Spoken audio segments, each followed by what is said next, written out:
Olá, boa noite para todo mundo que já se encontra aqui na sala virtual. Um prazer de novo estar recebendo vocês. Hoje a gente tem uma noite aí plena de palestra para falar sobre o recurso didático História em Quadrinhos e para falar também da charge, né? Então, nós temos alguns convidados que irão participar conosco.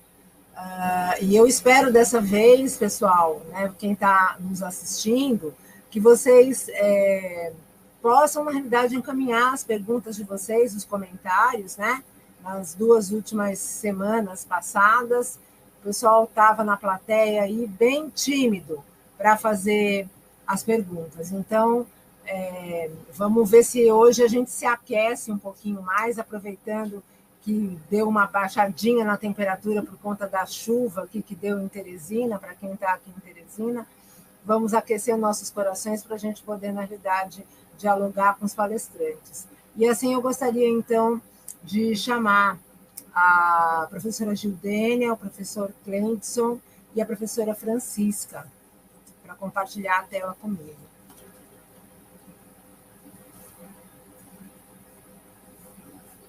Sejam bem-vindos, né, na live de hoje. Espero que a gente consiga ter um trabalho bastante bem sucedido, né? Acho que é uma temática que vocês vão explorar, que a gente utiliza muito na escola, né? Acho que toda criança, quem foi criança, leu, né, História em Quadrinhos, do Cebolinha, da Mônica, né? Entre outras. E eu acho que vai ser bastante legal hoje a live. E eu gostaria, então, de fazer a apresentação dos professores, né? E eu vou pedir, então, que se coloque na tela a apresentação formal de cada um dos palestrantes, para a gente poder começar. Nós estamos aí no nosso curso de extensão e aprendizagem significativa com o uso de recursos didáticos não convencionais no ensino de geografia, e a gente vai trabalhar com o ensino de geografia através de histórias em quadrinhos e cartazes temáticos, né? Os professores convidados, a professora mestranda Francisca Djalma Pereira, professor mestrando José Cleidson Rodrigues Nascimento e a professora mestranda Gildênia Lima Monteiro. É uma satisfação para mim, como professora da pós-graduação, ter esse momento de dividir, né, os trabalhos com vocês. Muito legal a gente ter os nossos alunos da pós, né, podendo contribuir com a graduação e podendo contribuir com cursos de extensão. Então, eu gostaria de fazer a apresentação. A próxima tela, por favor. Nós estamos apresentando a Gildênia Lima Monteiro. Ela é mestranda do PQGGEL, do Programa de Pós-Graduação em Geografia da UFSC, especialista em Gestão e Educação Ambiental, pelo Núcleo de Educação à Distância da Universidade Estadual do Piauí, UNEAD-UESP. Ela é graduada em licenciatura plena em Geografia pela Universidade Estadual do Piauí e atualmente ela é professora do curso de Tecnólogo em Gestão Ambiental na Universidade Estadual do Maranhão, a UEMA, na qual ela leciona disciplinas como Metodologia da Pesquisa Científica, Economia do Meio Ambiente, Ecologia de Sistemas, Educação Ambiental, Gestão de Pessoas e Equipes, Saúde Pública, Saneamento Básico, Gestão de Resíduos. E ela atua também como professora de Geografia no ensino médio, na modalidade de Educação de Jovens e Adultos, através da Secretaria Estadual de Educação do Piauí, a SEDUC, em Escola do Campo, e possui ainda experiência como instrutora de qualificação profissional para o mercado de telecomunicações em Teresina, tem experiência na área de geografia, meio ambiente, gestão ambiental, né, e desenvolve pesquisas na área de educação, ensino, EAD, formação de professores, ensino de geografia, enfim, né, uma ampla experiência, né, e inspiração aí para a pesquisa. Então, Gildênia, seja muito bem-vinda. É uma gratidão eu poder realmente dividir esta live contigo, né? A Gildênia é minha orientanda, está compartilhando comigo as reflexões dela dentro da área ambiental. Então, seja bem-vinda, vai ser muito legal. Vou agora fazer a apresentação do professor Cleidson, por favor.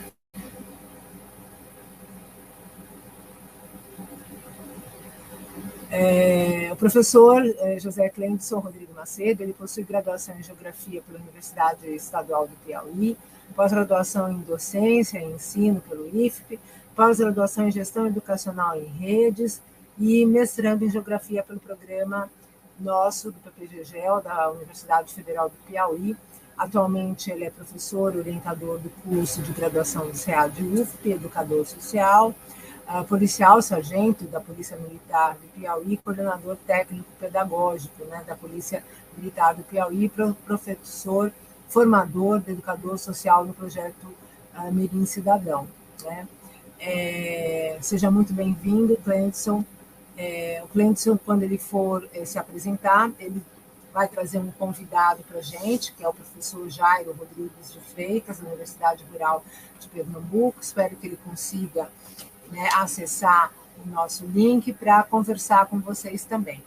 E, por último, e não menos importante, professora Francisca. Francisca também é nossa aluna do programa de pós-graduação, com larga experiência na área de ensino. Ela está associada, né, à linha de pesquisa de ensino de geografia.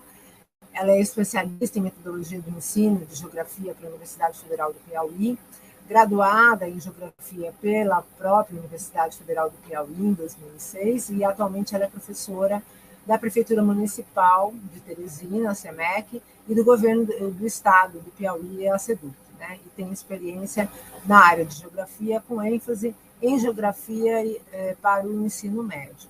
Então, muito grata pela presença de vocês, prazer recebê-los, e a gente vai dar, então, início às apresentações, e elas acontecerão nessa ordem, né? A professora Gildênia, a professora Cleidson e a professora Francisca, tá bom? Vocês podem tirar da tela, eu vou ficar observando os comentários do chat, né? Deixar, não sei se vocês querem ficar todos, a professora Gildênia. Então, peço também que me retire da tela para poder passar.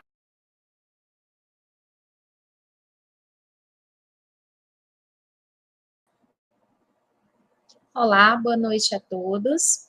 É um prazer fazer parte do curso de extensão da UFP. Agradeço pelo convite, agradeço a professora Andréia, a professora Bachira e a todos que fazem parte da organização do curso de extensão. Tá? Hoje, nós trazemos uma proposta interessante, que é falar sobre as histórias em quadrinho. Tá? Eu gostaria que alguém pudesse projetar o material, ou eu mesma projeto.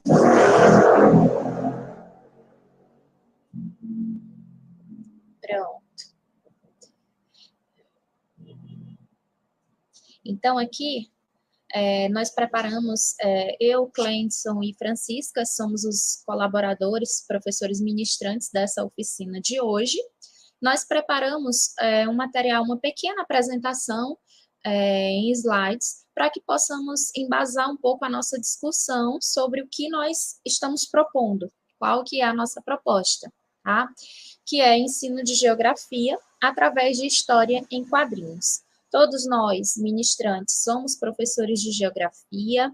Acredito que todos vocês que estão participando estão em processo de formação, fazem parte da comunidade acadêmica, seja em geografia, seja em algum outro curso, mas a temática que nós estamos abordando, ela também pode ser aplicada em outros cursos, tá? Em outras licenciaturas. Ela é voltada, na verdade, para a prática docente do professor. E aqui, especificamente, estamos falando da geografia, ok? Pode passar.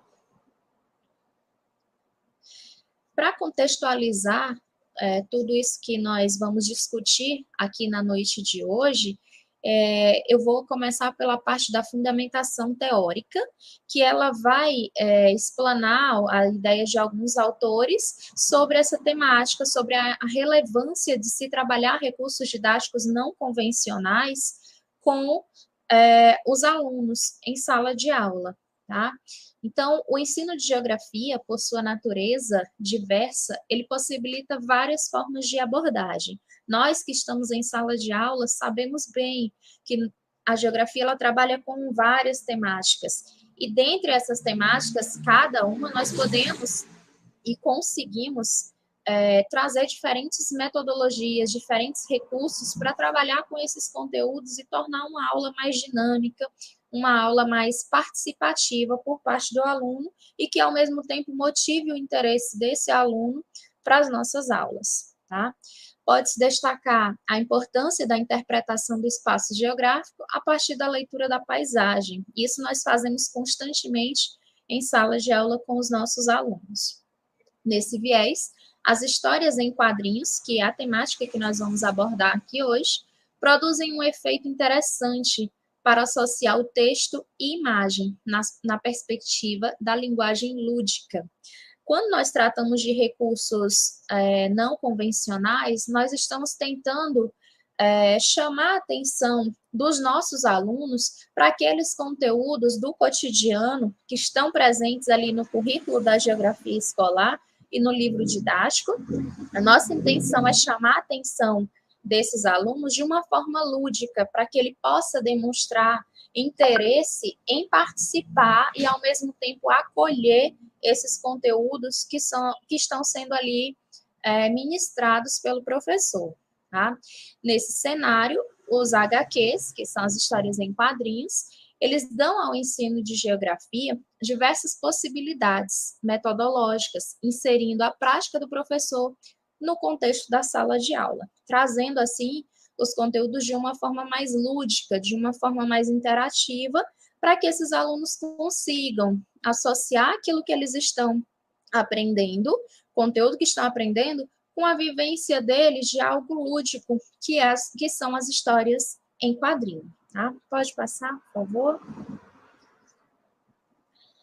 Aí aqui eu trouxe alguns fundamentos teórico-metodológicos, como eu falei, a parte teórica que vai embasar toda essa discussão, ela está pautada em dois fundamentos básicos, que é a teoria da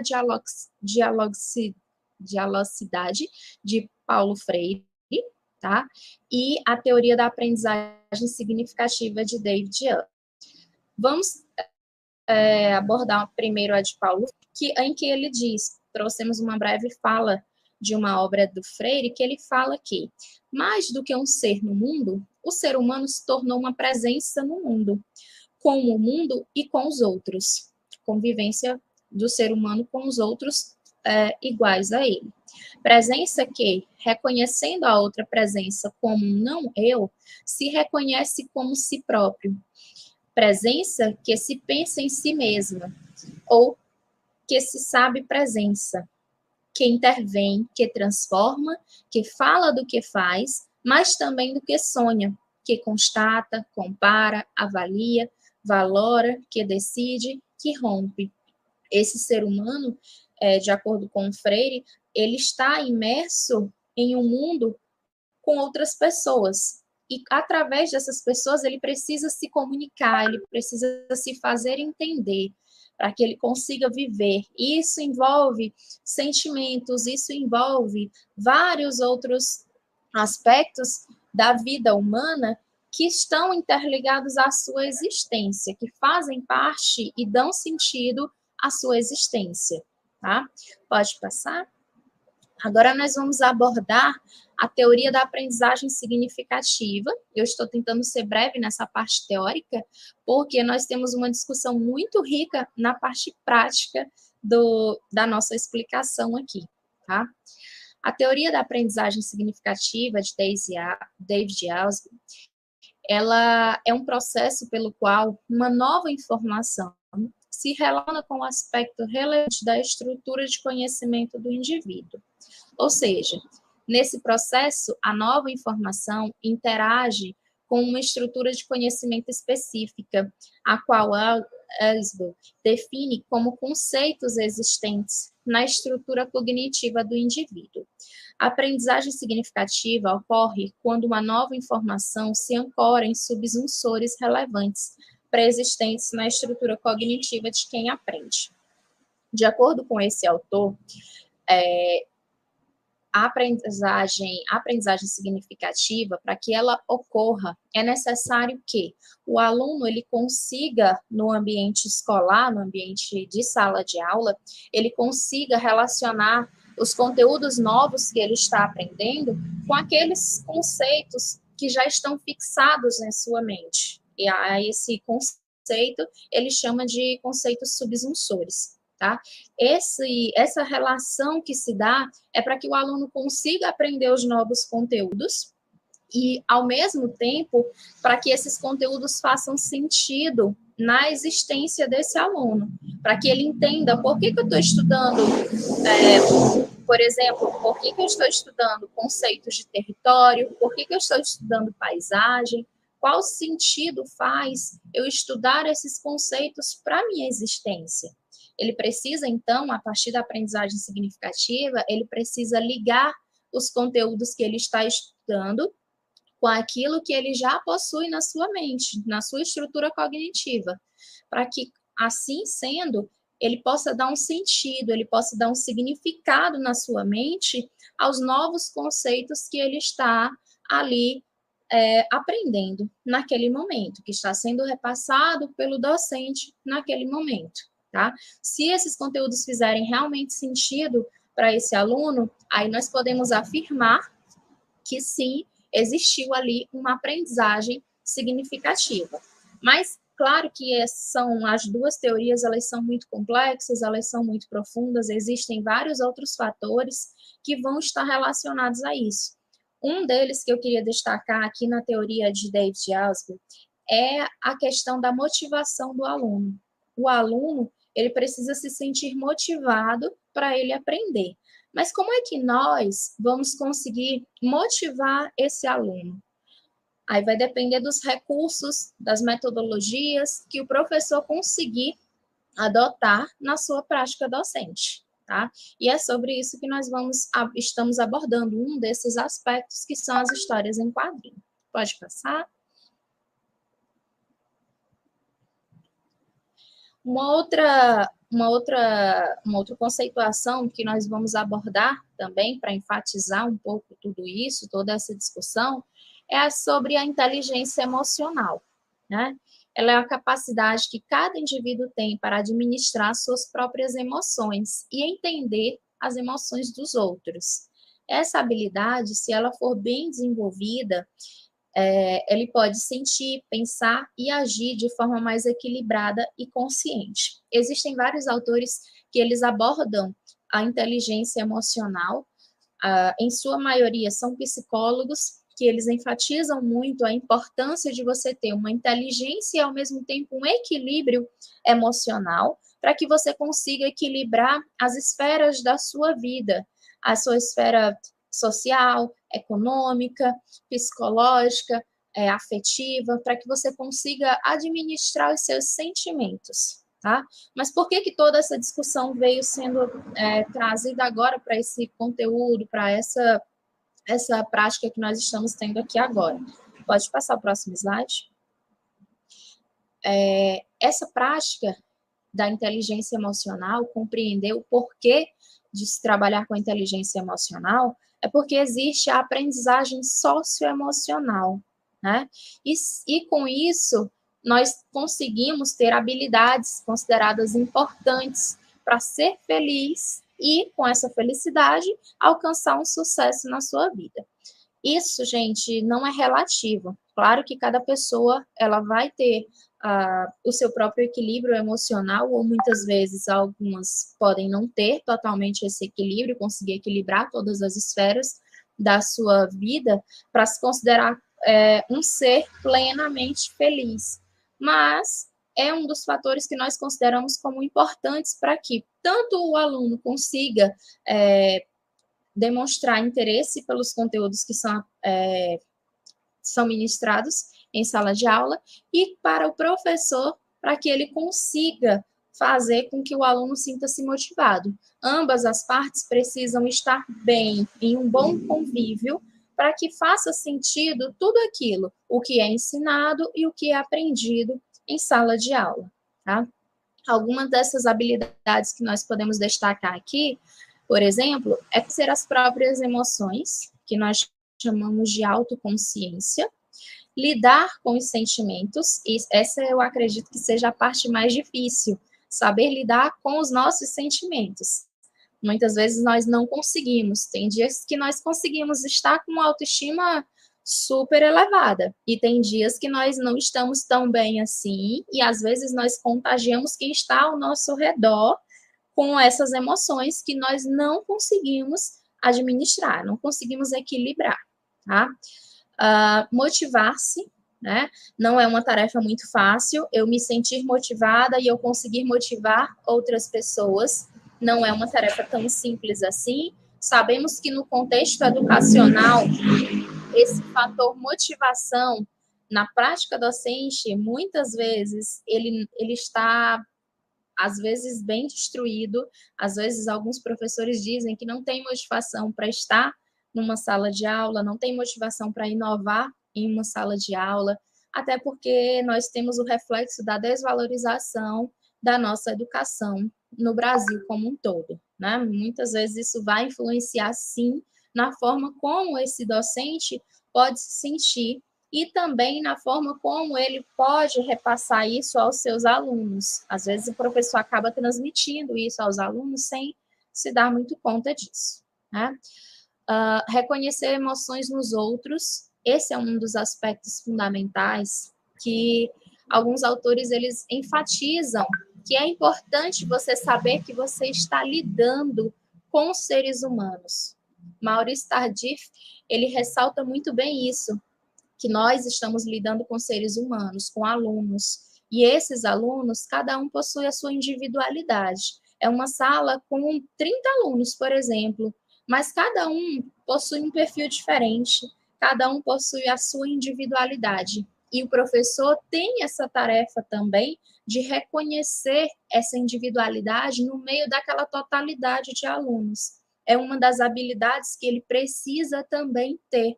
Além dele administrar as emoções dele, ele precisa reconhecer essas emoções e esses sentimentos no seu aluno, porque ele não pode simplesmente chegou e passou uma série de conteúdos, uma série de atividades, sem ao menos entender um pouco qual é o contexto que aquele aluno está inserido, se aquilo ali vai fazer sentido para a vida dele ou não. Muitas vezes nós observamos muito essa realidade nas nossas escolas, nas nossas salas de aula, por conta de desmotivação mesmo do público docente. Tá? E lidar com relacionamentos é uma aptidão social. Também é uma das habilidades que nós precisamos aprender muito mais.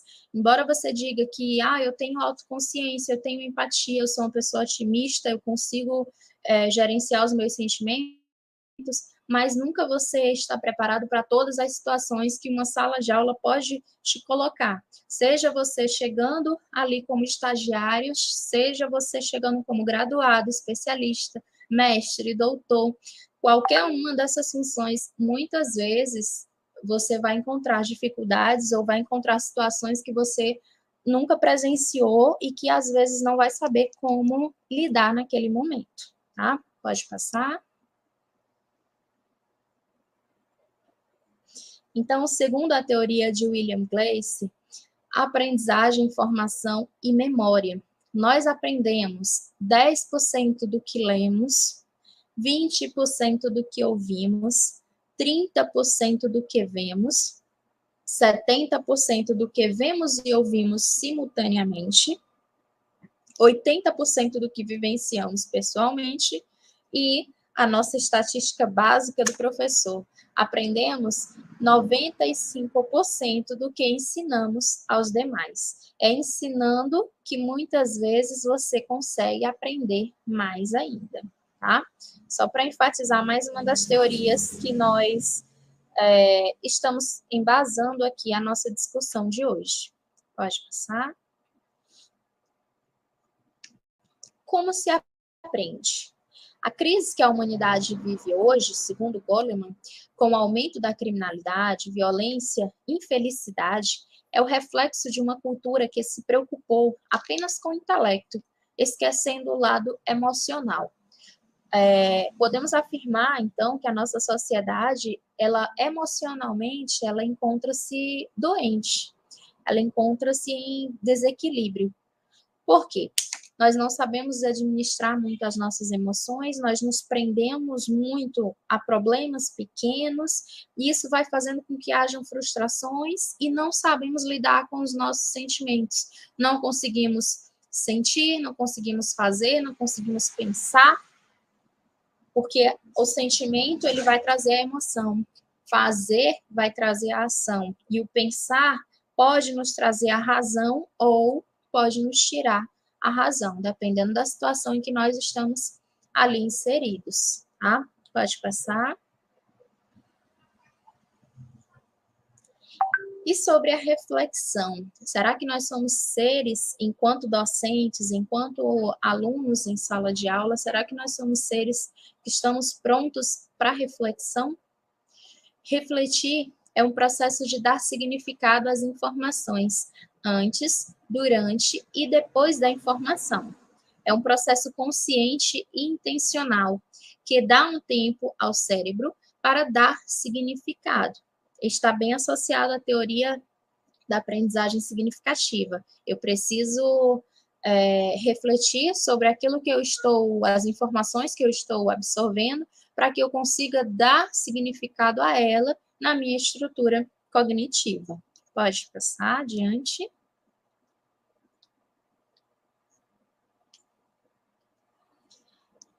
Aí nós temos a aprendizagem ativa, que é a forma como cada pessoa compreende o que está sendo ensinado.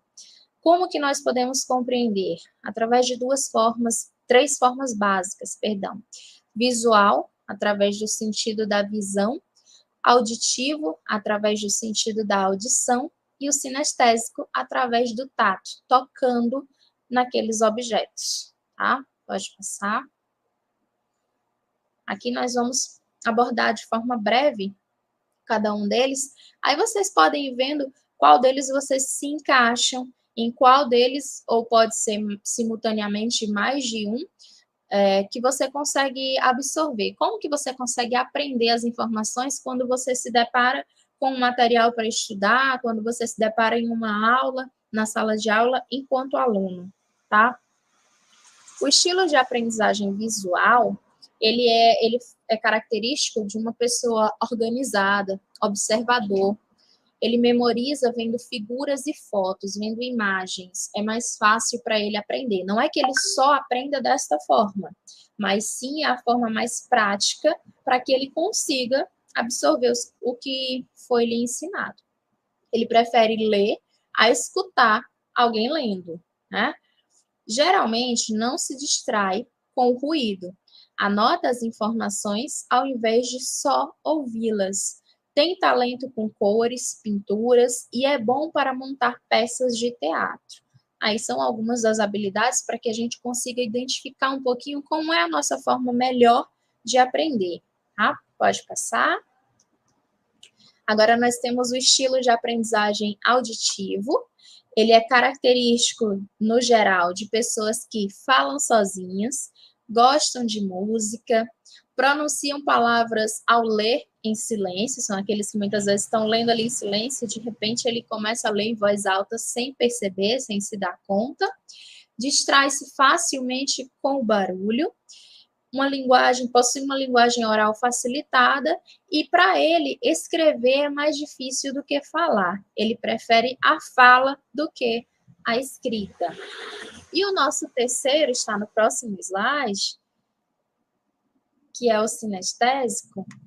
Ele é característico de quem gesticula muito, reage fisicamente aos estímulos, movimenta-se muito, memoriza andando e olhando as informações. aponta ao ler, não fica parado muito tempo, ele precisa do tato, por isso essa questão do movimento presente no sinestésico.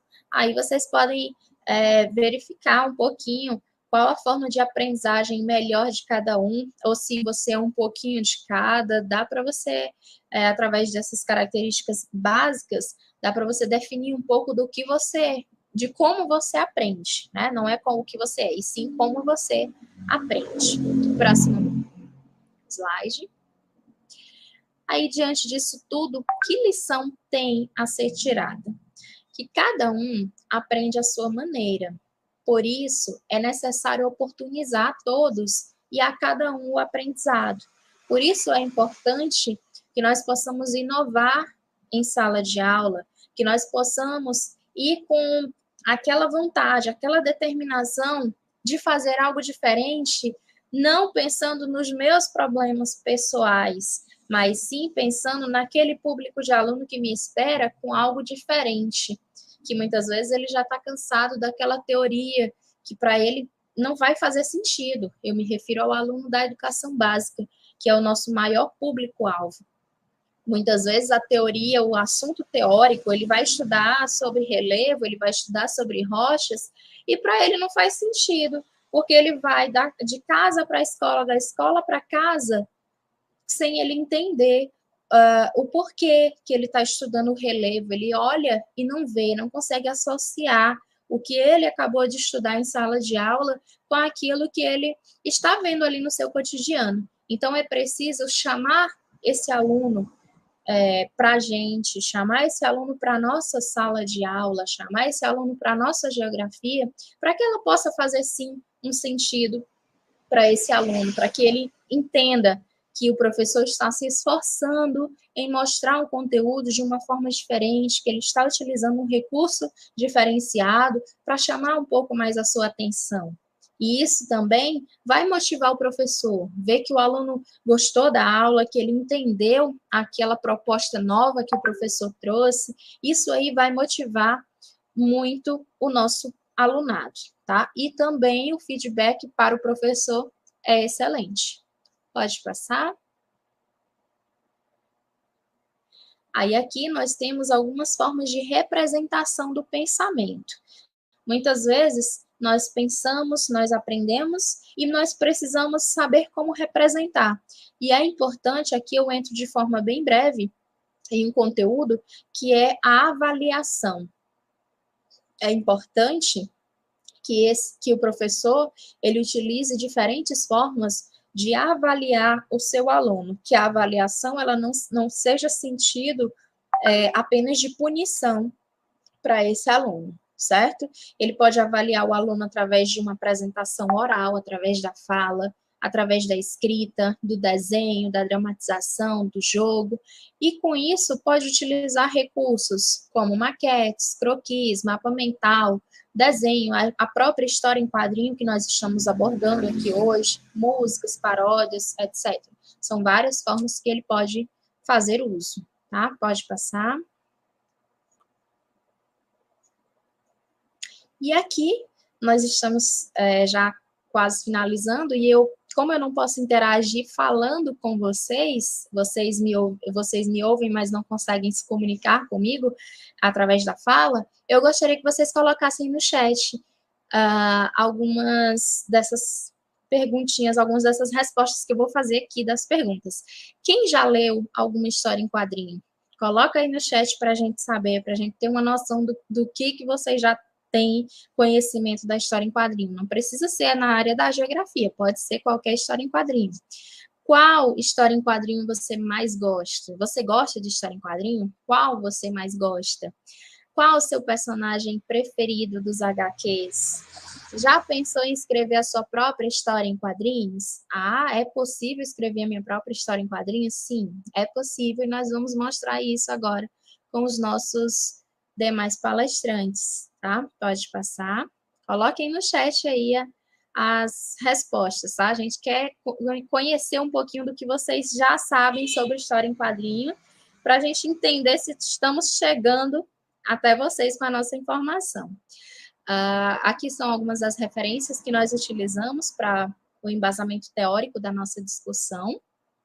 Pronto, pode passar.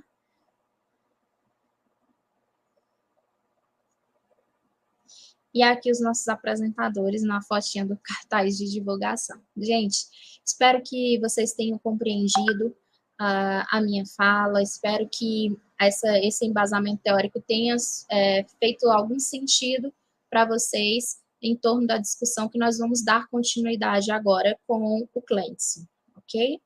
Muito obrigada a todos pela atenção.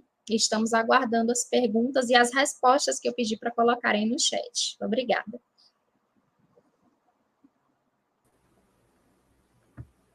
Então, boa noite a todos. Vou pedir para colocar logo a apresentação, porque a gente já está com o tempo assim, bem corrido, né? Tá, então, eu sou o professor José Cleidson Rodrigues de Macedo, sou mestrando do PPGGEL. Eu estava acompanhando aqui no chat, né, do link que a Gildênia fez aqui com a gente, né? E eu vi que muitas pessoas responderam Turma da Mônica. Então, esse é o nosso tema, né? O ensino de geografia através de história em quadrinhos. E pode passar, por favor? Ok, aí está ela, né? A Mônica, da Turma da Mônica, representando aí. E, novamente, perguntando para vocês se vocês sabem o que são histórias em quadrinhos, né? E para responder a essa pergunta, está aí outra personagem tão famosa, principalmente aí no mundo da geografia, que é a Mafalda, né? Onde ela traz muitas temáticas ligadas à geografia. Quem já teve a oportunidade de ler sobre a Mafalda sabe que ela sempre tem essa preocupação, né, com o meio ambiente, enfim. Então, assim, pode passar o slide, por favor. Ok. E aí, o Pernalonga também traz uma das respostas, né? O que são histórias em quadrinhos? São histórias feitas em quadros, mas isso é bem óbvio, né? Então, vamos avançar no slide, por favor. Vamos aqui. A ideia de usar desenhos sequenciais para contar uma história, ela não é recente, né? Como vocês podem ver aí na tela. Ela deriva já de pinturas rupestres na pré-história, dos hieróglifos no Antigo Egito.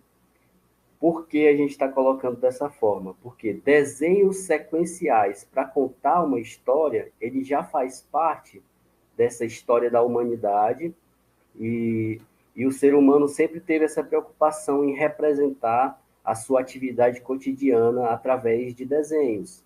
Então, assim, as histórias em quadrinhos, embora mais recentes, elas são uma forma de continuar essa história. Ok? Passamos. Tá. Então, aqui temos a primeira grande história que foi divulgada em massa, né, que é o Yellow Kid, do norte-americano Richard Olcott, de 1895, né, o Menino Amarelo. Ele trazia personagens fixos, né, balões de texto e algumas ações fragmentadas em quadros. Então, assim, é a primeira grande divulgação em massa que se tem nos Estados Unidos. Ok? Passamos. Eu estou passando rapidamente porque são apenas notas introdutórias, apenas para a gente entrar no contexto dos HQs. Tá? Aqui, Mickey Mouse, né, que talvez seja o personagem de quadrinhos mais conhecido da história, né, símbolo do império de Walt Disney, e que se tornou desenho animado em 1928. E aí começa uma outra trajetória, né? O desenho em quadrinhos de revistas, ele passa para as telas. E aí uma nova roupagem, uma nova dinâmica das revistas em quadrinhos, dos HQs. Ok, passamos. Pode passar o slide, por favor. Tá. Aqui, vejam só. Eu vou me alongar um pouquinho mais nesse contexto aqui, porque a gente está entrando numa ferramenta geopolítica. Então, a gente está entrando numa abordagem geográfica, mais especificamente. O Capitão América, ele tem a sua criação ligada à Segunda Guerra Mundial, né? Quando os Estados Unidos utiliza como meio de comunicação em massa para unificar a população, despertar o nacionalismo e, claro, fazer com que os personagens inimigos, né, parecessem monstros. Então, assim, não à toa, ele vem aqui personalizado com a bandeira americana, ele é um super soldado, né? Outro ponto importante dessa história do Capitão América é que o custo da revista em quadrinhos era apenas 10 centavos de dólar, o que permitia, então, popularizar essa revista, né? E, portanto, esse conhecimento. E aí, é claro que esse simbolismo norte-americano através dessa ferramenta geopolítica. Então, veja que é um personagem importante para a história norte-americana. E agora, recentemente, ele veio ganhando aí roupagens no cinema, filmes, mas tudo começa através dessa história em quadrinhos lá da Segunda Guerra Mundial. Ok? Podemos passar? Pode passar o slide, por favor. Isso, obrigado. E aí, quem seria, então, a personagem feminina do Capitão América, né? A Mulher Maravilha, trazendo essa temática do engajamento feminino, né? Lutar pelos direitos iguais, resolver suas vidas e, acima de tudo, mostrar que elas eram capazes de se cuidar sozinhas. E aí percebam, uniforme com as cores da bandeira estadunidense e dessa forma engajando, né? Fazendo com que a mulher entrasse se engajando aí na geopolítica também, por que não? Ok, podemos passar. Tá, no Brasil, segundo Cardoso, né, temos as aventuras de Nhoquim e também do Zé Caipora, né, que são histórias criadas por Ângelo Agostini, onde é uma especialização de literatura feita em quadros, né, através aí desses recortes e temas, em que ele busca tocar em temas relevantes dessa história brasileira, né, trazendo um modo de vida do brasileiro, e ela ganha, de certa forma, o âmbito mundial posteriormente. Ok, podemos passar. Tá, então temos 3 tipos aqui, a gente trouxe 3 tipos de quadrinhos. E aí, novamente, a gente traz aqui a Mafalda, né, que, como nós já especificamos, ela bem comum quando se trata de temas de geografia. Então, livros de geografia, temáticas ligadas à geografia de um modo geral, comumente se traz a Mafalda, porque ela tem temáticas importantes sempre nesse contexto. E uma dos modos, né, de se tratar a revista em quadrinhos, ou os quadrinhos, seria a tirinha, né, que ela foi muito popularizada principalmente nos jornais, aqueles jornais escritos, né, que se tinha muito popularmente, eram mais baratos, eram um meio de divulgação em massa, e a tirinha ela é caracterizada por uma série de quadrinhos, né, e esses quadrinhos são curtos, geralmente 3, 4 quadrinhos que trazem ali um começo, o meio e o fim de uma dada temática, ou de uma dada história. Depois a gente já tem aqui, mais moderno, comics, né? Que é o nome que se dá às já conhecidas histórias em quadrinhos norte-americanas, principalmente, né? Os personagens da Marvel se enquadram aí nessa perspectiva. E também recente, né, pelo menos assim, a popularização, a chegada ao Brasil mais recente, que é o mangá, que é o nome dado às histórias em quadrinhos japonesas. E aí outros personagens aí conhecidos, inclusive é o que está assim, que eu percebo, pelo menos assim que se percebe atualmente, é o que está em vigor, né, que está mais popular neste momento aqui. Ok, podemos passar. Eu não estou com acesso ao chat, então, assim, se tiver algum comentário que seja importante aqui, Eu creio que seria interessante para este momento, né? Então, o uso de história em quadrinho para o ensino de geografia, né? Uma análise de propostas didáticas da Natália, um trabalho que ela fez pela Universidade de Minas Gerais, é o Instituto Federal de Minas Gerais, se eu não me engano, e tem aqui vários trabalhos em que traz temáticas importantes dentro desse contexto aqui da geografia, né? Histórias em quadrinhos na geografia escolar, na geografia urbana, de meio ambiente. Todos esses trabalhos estarão referenciados aqui, né? É um trabalho da colega do Instituto Federal de Minas Gerais, e são temáticas importantes para quem quiser entrar mais na teoria, especificamente, das revistas em quadrinhos. Ok? Podemos passar, por favor? Tá. Esse desenho é o desenho feito pelo um aluno, que é o Murilo, do 5º ano, de uma escola aqui de Teresina, né? E ele também é meu filho, né? Por característica, né? E esse desenho evidencia que, claramente, né, se percebe o desmatamento que há, né? A avezinha reclamando ali que o senhor está cortando ali a árvore, né? E esse desenho temático em sala de aula, eu tenho certeza que aqui, quem é professor ou os que ainda irão entrar em sala de aula, de algum modo já se inseriram através desse desenho em sala de aula.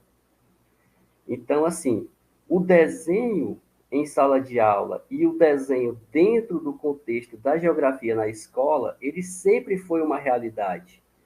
Mas, então, para os alunos criar um desenho com uma qualidade relevante, né, que traga realmente assim uma realidade, que a gente possa observar um desenho bem feito, como esse aqui do Murilo, e saber qual o contexto que ele se insere, a gente teria que ter uma técnica de desenho. Por exemplo, eu não tenho uma técnica de desenho assim tão aprimorada, né? É um talento que já nasce com a pessoa ou que é desenvolvido, enfim. E aí, por que a gente não tem essa técnica? A gente pode se restringir a não criar a nossa própria revista em quadrinhos, não criar nossas temáticas? Aí não, né? A tecnologia já está aí para nos auxiliar nesse sentido. Então, é para isso que a gente traz aqui uma proposta, né? É uma proposta desenvolvida de minha autoria, que eu trago para apresentar uma plataforma para vocês, né? É uma plataforma conhecida, facilmente adquirível aí nos meios digitais, e através dessa plataforma nós podemos criar nossas revistas em quadrinhos. É o aplicativo Cômica, é um deles, né? Eu acho ele bem mais fácil, bem mais manuseável, porque você pode baixar no celular, ele pega pouco espaço, e você tem todas as ferramentas que são necessárias para criar ali uma revista em quadrinhos. Então, essa é uma aplicação de criador de memes, mas que também transforma desenhos em quadrinhos. E você pode envolver os teus alunos, né? Envolver pessoas dentro de uma galeria de fotos, dentro de uma revista em quadrinhos, que pode tornar um determinado assunto bem mais interessante, bem mais animado. Então, assim, que tal pegar uma turma inteira e envolver essa turma num trabalho para a construção de uma revista em quadrinhos envolto de uma determinada temática? E aí a gente vai apresentar o passo a passo aqui com vocês. Eu havia planejado uma proposta de prática, mas por uma questão do tempo e também do meio aqui da plataforma do YouTube, ela não será possível a prática, mas fica para um momento futuro, podem me procurar lá no grupo do WhatsApp, e ao final eu deixo também o meu contato, que fica totalmente à disposição para a gente fazer um manuseio prático dessa construção da revista. Ok, podemos passar, por favor? Então, o primeiro passo é baixar esse app, que é destinado ao Android, né? Quem precisar para um outro tipo de de telefone, um outro tipo de aparelho, como, por exemplo, o computador. Eu tenho também sugestão de outras plataformas, né? Mas o Comic é principalmente aqui para o Android. Você vai baixar normalmente pela loja lá do Play Store, né? Ok, pode passar, por favor. Então, baixando, a gente tem a opção lá, clicando no item Galeria, né? O Gallery, está aí em inglês. Ele já vai conduzir diretamente lá para a sua galeria de fotos. Ou, se for o caso, você pode tirar uma foto nova. E na própria opção que ele vai te dar aqui, ele já vai formatar em quadrinhos.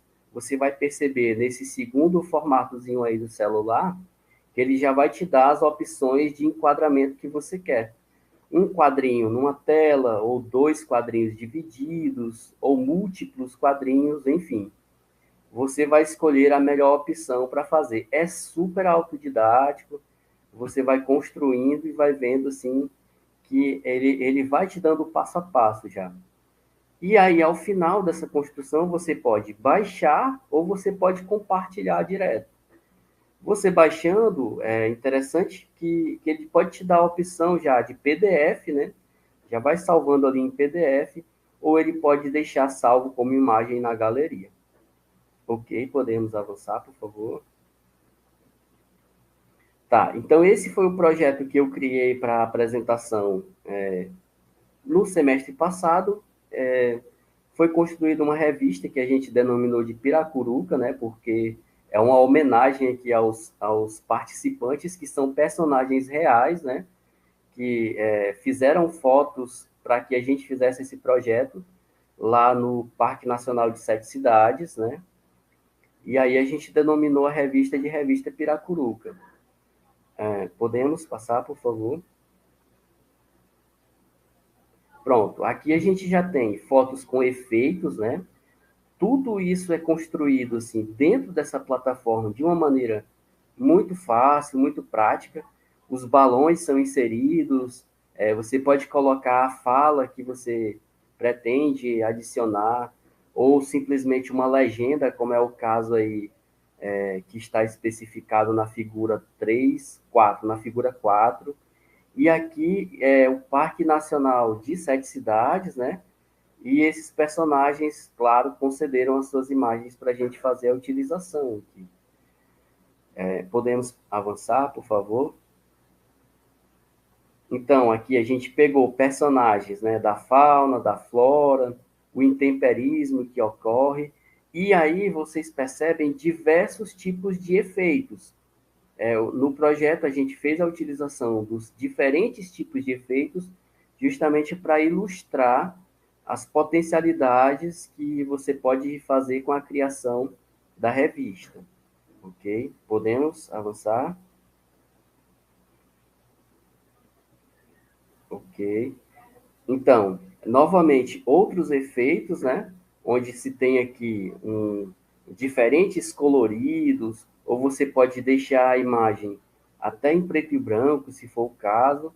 Pode colocar efeitos de sombreamento diferentes, dependendo da imagem que você queira ilustrar. Então, assim, é apenas para demonstrar como é fácil e como é prático para se fazer a revista. Quando você baixar no teu aplicativo, lá no teu celular, você vai perceber assim que é bem prático e bem fácil. E pode envolver toda a turma, né? Você pode pegar uma turma de alunos, deixar com que eles façam a prática, ou você mesmo pode levar a prática para demonstrar para eles, construir a revista da turma ou a revista do curso, enfim. Podemos avançar, por favor? Mais imagens, né, e efeitos diferenciados. Nessa revista a gente buscou realmente fotos reais, né, fotos que foram tiradas lá no parque. Podemos passar.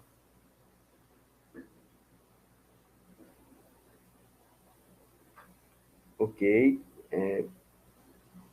São ainda exemplos, né, de fotos que foram tiradas lá no parque. Ok, podemos passar.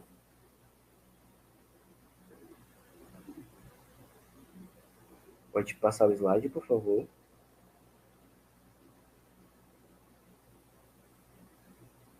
Tá, então aqui, a gente finaliza a revista, né? Colocando novamente aqui tipo de vegetação, os personagens que gentilmente concederam aqui as suas imagens para que a gente pudesse trazer essas ilustrações para vocês. E essa revista, eu tenho ela em PDF, né?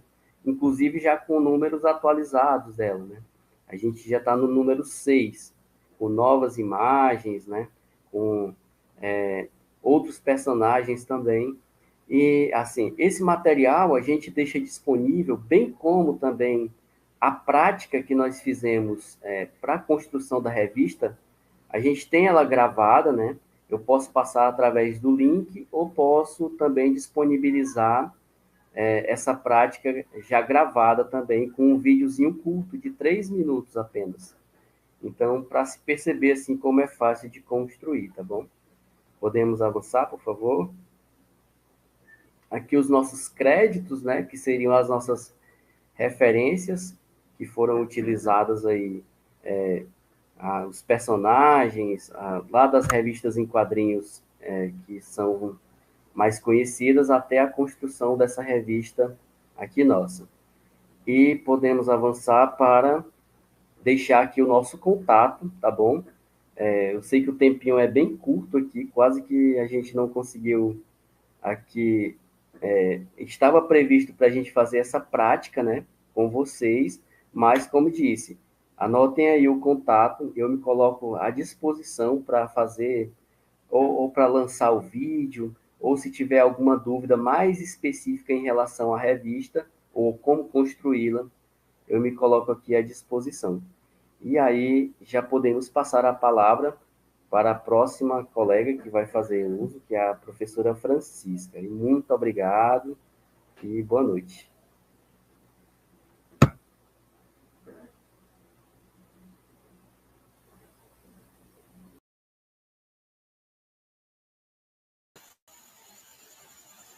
Boa noite, obrigada, Clendson.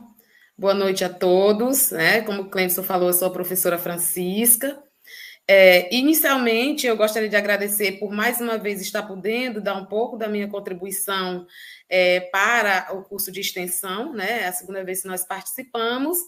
E como bem colocou a Gildene inicialmente sobre a teoria, né, da aprendizagem significativa e com os exemplos mais práticos do Clendson, eu vou dar continuidade, né, ao debate sobre ensino de geografia, né? Nós sabemos, enquanto professores, enquanto estudantes de geografia, né, a importância dessa disciplina para que os indivíduos, para que os educandos, eles se compreendam como cidadãos do mundo, né? Então, especialmente diante das transformações socioespaciais pelas quais nós passamos, né, de forma cada vez mais intensa. Então, o ensino de geografia, nós sabemos que ele ainda ocorre de maneira baseada nos moldes da pedagogia tradicional e nós precisamos romper com isso. Né? E é exatamente a proposta do curso de extensão e o que nós trouxemos hoje como sugestão para todos nós. Já pode passar, por favor? Bom, então, a proposta que eu trago é uma técnica, né, de aprendizagem denominada Phillips 66, né? Então, o que é essa técnica? Ela é um trabalho coletivo, né, no qual os participantes são divididos em grupos de 6 membros, com o intuito de compreender em 6 minutos o conhecimento efetivo sobre determinado tópico, situação ou problema específico. Então, essa é uma técnica que ela é empregada, né, não só na sala de aula, mas a nossa proposta é discutir exatamente a aplicação dela no âmbito escolar. Então, como se originou essa técnica? Em homenagem ao criador, né? Ela surgiu, ela foi um norte-americano, o Donald Phillips, né? Daí o nome Phillips, né?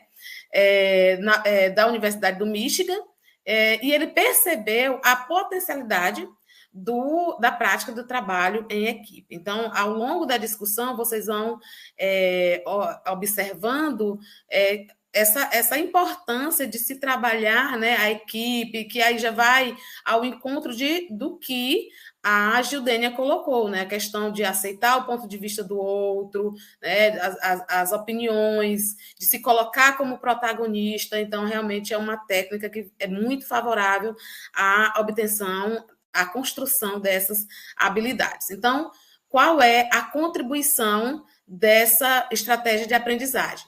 O trabalho em equipe permite o desenvolvimento de habilidades dos educandos, contribuindo para uma formação coletiva de construção do conhecimento. E aí, esse termo construção do conhecimento, né, rende muitos debates, né? O nosso aluno, né, lá na escola, ele deve ser levado, né, o professor ele deve agir como mediador, né, para que os alunos construam o seu conhecimento de forma significativa, exatamente para poder atuar nessa sociedade que está se reformulando a cada dia. Pode passar, por favor. Bom, quais são os objetivos da Philips 66? Criar uma atmosfera informal, né? E aí, por que criar essa atmosfera informal?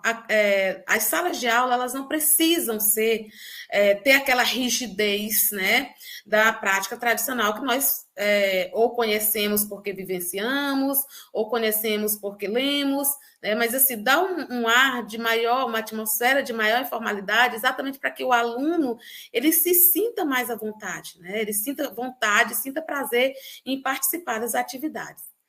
Promover a divisão do trabalho e responsabilidade, né? São outras habilidades que vêm sendo bastante discutidas, trabalhar a questão da responsabilidade, dividir tarefas, né?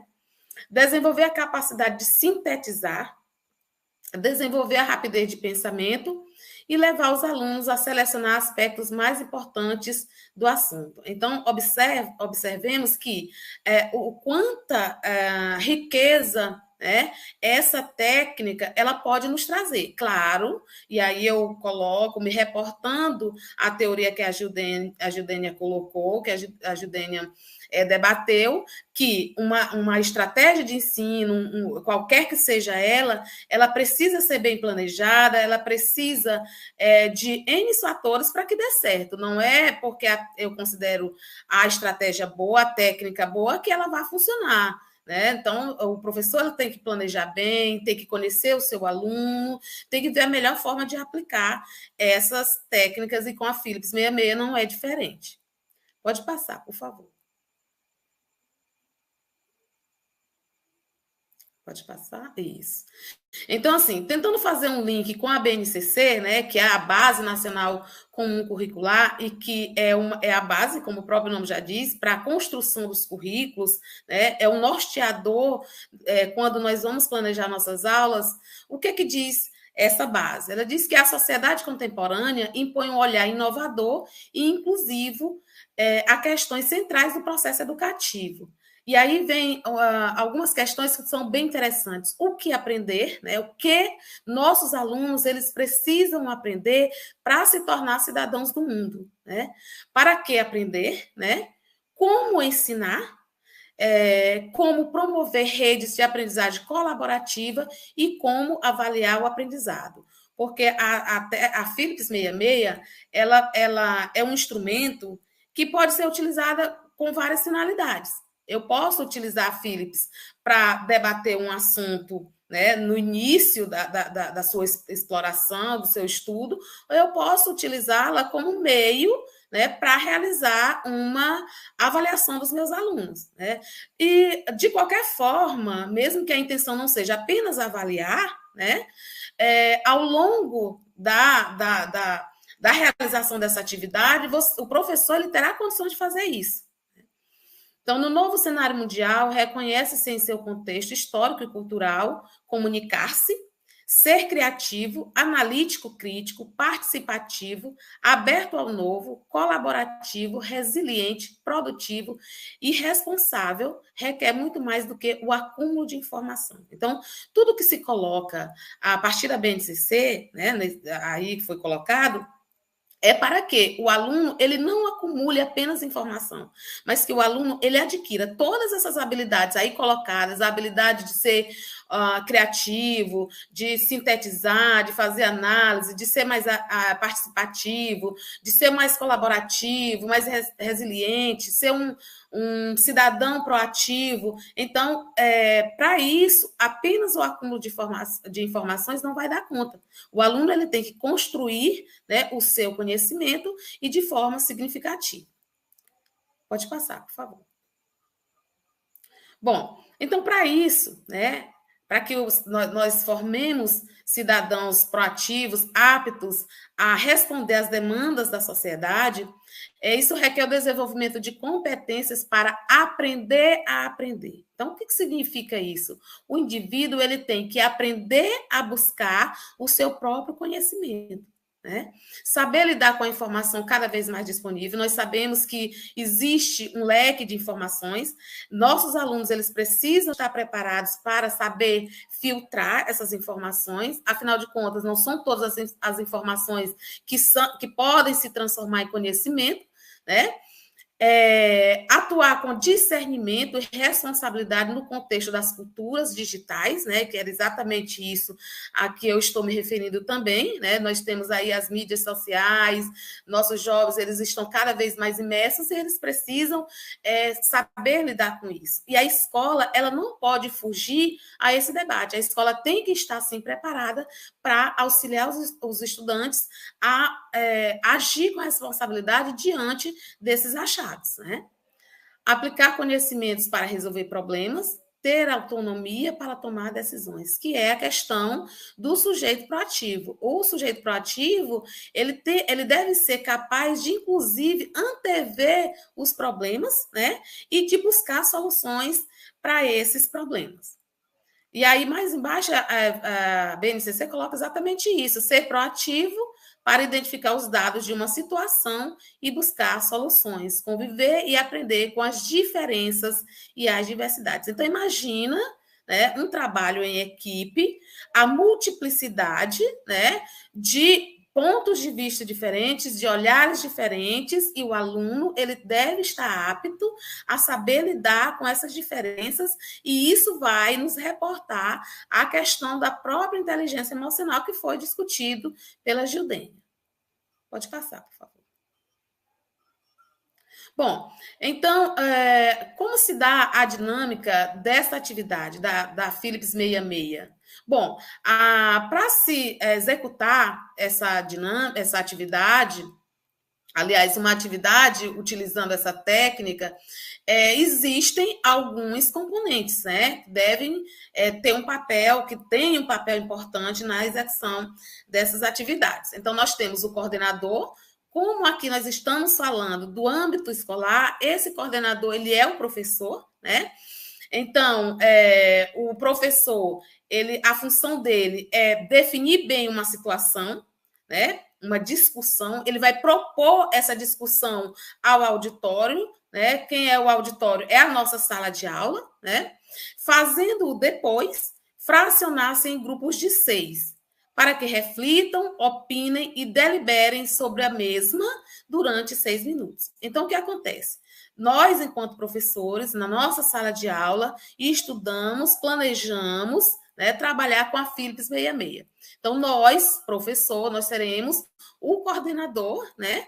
E nós, na nossa sala de aula, dividiremos essa turma, né, em grupos de 6, né? Então, se a sala tiver, por exemplo, eu vou colocar o número exato, 36 alunos. Então, serão 6 grupos de 6. Então, o professor, digamos que ele vai trabalhar globalização, né? E aí, ele coloca esse tema, né, a ser discutido, no caso, a globalização, só que globalização ele tem os subtemas. Então, ele vai distribuir esses subtemas para aqueles 6 grupos, no caso hipotético aqui de uma turma com 36 alunos, né? Um outro a componente importante da Philips 66 é o secretário. Né? Qual é a função do secretário? Ele tem a função de ir consignado no quadro negro, mas também não precisa ser só no quadro negro, pode ser um cartaz, né? Um cartaz temático, e ele vai levar essas opiniões dos pequenos grupos, no caso os grupos de 6, aproximando ideias afins e consignando depois no mesmo as conclusões gerais. Então, o secretário ele vai ser o responsável por anotar, por colocar lá as opiniões que o grupo de 6, cada grupo de 6, chegou, né? A deliberação às quais chegaram. O auditório, que é a nossa sala de aula, ele pode ser constituído por pessoas interessadas em determinado tema, né? Assistente de uma conferência ou pelos educandos de uma classe, que é o nosso caso aqui. Os grupos indicarão imediatamente um orientador ou relator. Pode passar. Bom, então vamos ver como se desenvolve, né, uma atividade utilizando a Philips 66. Bom, o professor, né, ele expõe clara e precisamente uma questão. Eu já coloquei um exemplo que foi sobre globalização, né? Solicitando cooperação de todos os componentes da sala de aula para seu estudo, solução ou sugestões de solução. Aí um exemplo, né, o mundo globalizado. E aí os subtópicos, comunidade global, revolução tecnológica e espaço global, globalização e desigualdade, consumo e meio ambiente. De forma que cada um dos grupos, né, de 6, dos quais a turma foi dividida, ela fique com um subtópico desse. Em seguida, o professor ele vai orientar esses alunos, né? Eles vão se dividir em grupos de 6. Ele esclarece também que, formado o grupo, cada um deve escolher o seu orientador, e aí não é mais o professor, o papel dele, ele já foi o primeiro, né? Quando ele expôs a discussão, né? Colocou a discussão a ser realizada. Então, o grupo, depois de ser dividido entre os 6, eles vão escolher o orientador, o seu relator e o seu secretário. O orientador tem por função controlar o tempo, porque o tempo são 6 minutos, daí o nome Philips 66. Philips foi o criador da técnica, 66 é a quantidade de pessoas em grupo e o tempo que eles terão para discutir um determinado problema. Mas, assim, isso não é rígido, né? Não é porque a técnica é 66 que eu também não posso. O professor ele tem autonomia para fazer grupos menores. Por exemplo, se a minha sala me impossibilitar de eu fazer grupos de 6, eu posso fazer grupos de 4, por exemplo. Né? Mas o importante é que tenha o orientador, o relator e o secretário, porque eles terão papéis específicos nesses grupos. Né? Então, como eu ia falando, o orientador ele tem a função de controlar o tempo e de fazer com que todos os membros do grupo eles expressem as suas ideias, né? E aí a gente percebe a participação ativa, né, de cada membro desse grupo. Né? Cada um ele vai ter um papel, ou ele vai ser o orientador, ou ele vai ser o relator, ou ele vai ser o secretário, ou ele vai ser o integrante do grupo que vai expor suas ideias também. Né? Bom, o relator ele deverá anotar as ideias do grupo, né? Estas depois de serem criticadas, ou seja, depois de serem debatidas, selecionadas ou melhoradas, porque aí vai haver um debate, né? E aí onde está a questão de se respeitar o ponto de vista do outro, né? Serão lidas para que o secretário as anote no quadro. E aí, mais uma vez, eu coloco. Aqui nós estamos falando quadro, mas pode ser, por exemplo, uma estratégia muito boa é se fazer cartazes temáticos, né? Fica muito mais interessante, fica mais lúdico, eles vão participar de forma ainda mais ativa, né? E com certeza o resultado será de uma aprendizagem, né, significativa. Pode passar, por favor. Bom, formados os grupos de 6, o grupo pensará durante 6 minutos, haverá discussão livre e espontânea dessas ideias. Feito isso, será elaborado um resumo ou tiradas as conclusões que serão anotadas pelo relator, como eu já havia falado anteriormente. Encerrada a discussão, o coordenador convida cada relator a apresentar para para todos a conclusão do seu grupo, que serão consignadas no quadro negro pelo secretário ou no cartaz temático. Pode passar. O professor passará a examinar o material obtido através das sugestões, com a participação de todos, né? Em forma de discussão, objetivando alcançar soluções ou conclusões que sejam aceitas por todos. Eu acredito que vocês tenham observado o papel do professor, né, na realização de uma atividade utilizando a Philips 66. O professor, ele deixa de ser aquele que está na frente, né, apenas expondo o conteúdo, e quem de fato vai trabalhar é o aluno. O aluno, ele vai ser o protagonista, né, ele vai ser o sujeito, né, da sua aprendizagem. O professor, ele terá um papel não menos importante, né, do que o professor numa perspectiva mais tradicional, que é a de professor mediador, né? Pode passar. Bom, e aí só para fazer um link com o que a Judênia colocou, e também para chamar a atenção como esse tipo de estratégia, ela favorece uma aprendizagem mais ativa, uma aprendizagem mais significativa, eu trouxe aqui a pirâmide de William Gleiser, né, que já foi falado pela Judênia lá no início. Bom, e aí nós vemos que nessa parte superior da pirâmide, nós temos um aprendizado mais passivo, né? Que é a questão de ler, de escutar, de ver, né? De ver e de escutar, que é quando o professor ele se coloca, né? Como aquele que apenas repassa o conteúdo, né? E aí, quando você passa a discutir, e aí essa técnica, a Philips 66, ela vai muito ao encontro da discussão dos assuntos, dos conteúdos, né? 70%, né, do que se discute, nós aprendemos. Então, e está inserido num contexto de aprendizagem ativa, que é o que nós, enquanto professores de geografia, buscamos, né? Que é romper com aquelas práticas tradicionais, memorísticas, né? Porque a sociedade ela muda, o ensino ele tem que mudar, e a geografia, como uma ciência que estuda as relações do homem com o espaço, ela não pode jamais, né, continuar da forma como nós ainda, infelizmente, nós ainda percebemos nas nossas escolas. Então, a partir de técnicas como essa, nós podemos, né, ter uma aprendizagem, o aluno, uma construção da sua aprendizagem de forma mais ativa. Pode passar.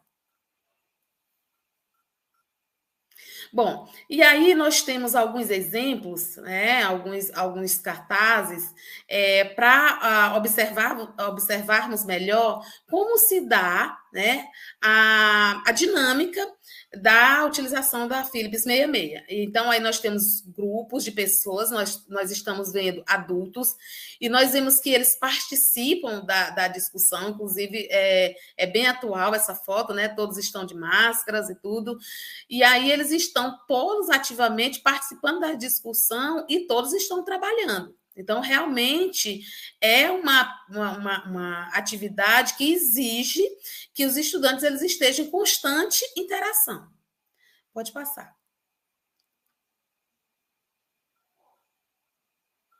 E aí nós continuamos, né? Aí nós temos, inclusive, eles estão bem à vontade, né? Eles estão sentados ao chão, percebemos que eles ainda não estão divididos em grupo, aí o professor ainda não fez essa proposta, né? Mas eles estão bem à vontade, aí são adultos, mas essa atividade ela pode ser feita com crianças, e com crianças existem técnicas para você se aproximar das crianças, você pode sentar com elas no chão, você pode, isso, inclusive, para que você olhe mais de perto para as crianças, né? Uma criança de 6º ano, por exemplo, que é nosso público aqui, a partir do 6º ano, então você senta ao chão com ele, você fica da mesma altura, então o professor ele já se coloca na mesma posição do aluno, e isso é uma situação de democracia na sala de aula. Pode passar.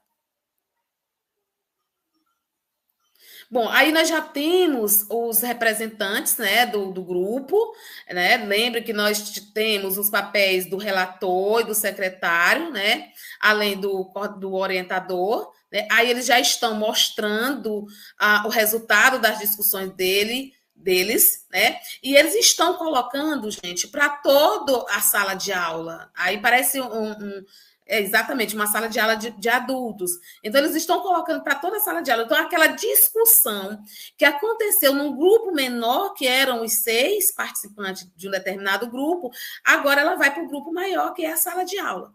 Então, o mesmo conteúdo, né, com vários subtemas, que foi debatido em grupos de 6, agora vai para o grupo maior, né, que é a turma inteira. Então, todos os alunos, eles participam em algum momento, no momento da exposição aí, das discussões no geral, né?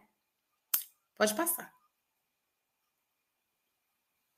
E aí nós temos um exemplo de cartaz temático, né? Pelo título aí, Cuide do Meio Ambiente, foi uma proposta sobre, claro, o estudo do meio ambiente. E aí, com certeza, um dos grupos, né? Um dos grupos ficou responsável pela coleta seletiva do lixo, né? E aí eles produziram esse cartaz, e aí você observa que tem os 4 recipientes para separar o lixo, né? O lixo, o papel, o metal, o plástico, o vidro. Com certeza, cada um dos integrantes desse grupo, ele pesquisou, ele debateu sobre essas temáticas e o resultado está aí. Parece ter sido um trabalho, né, de séries um pouco mais menores, né? Talvez um 6º ano, não sei, mas assim, uma proposta bem interessante, né? E um resultado bem satisfatório, com certeza. Pode passar.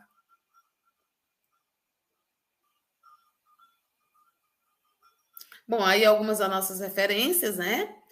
Que a gente utilizou para fazer esses slides, para fazer essa discussão.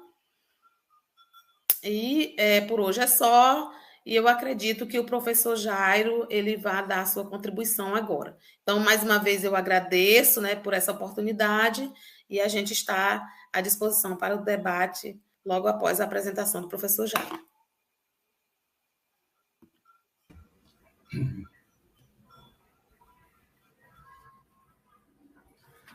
Boa noite a todos. Me ouvem?